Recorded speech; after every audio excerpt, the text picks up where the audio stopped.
At the end of this video you will learn how to swap faces in Photoshop. To get started, open the image from which you want to copy the face in Photoshop. Now, let's pick the lasso tool from the toolbar. This tool will help us select the face you want to copy. Use the lasso tool to carefully select the face in the image. Take your time to ensure a precise selection. Once the face is selected, simply press Ctrl+C to copy it. Now, switch to the other image where you want to paste the face. Press Ctrl+V to paste the copied face onto this image.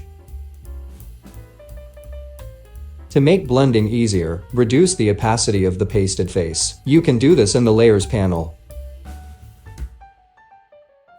Press Ctrl+T to transform the pasted face. Adjust its size and position to match the current body.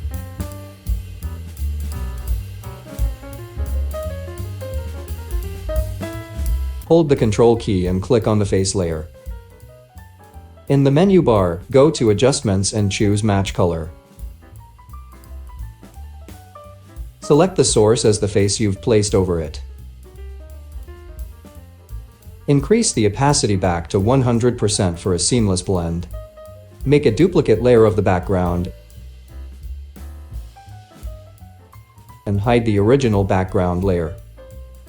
Go to the Select menu and click on Modify. Then choose Contract. Type 5 and click OK. With the selection contracted, press the Delete key to remove the unwanted background. Now, select both layers by holding the Control key. Go to the Edit menu and click on Auto Blend Layers. Choose Stack Images and click OK. There you have it. Your faces have been perfectly swapped. If you found this tutorial helpful, please give it a thumbs up and consider subscribing to this channel for more exciting Photoshop tutorials and creative tips. Thanks for watching.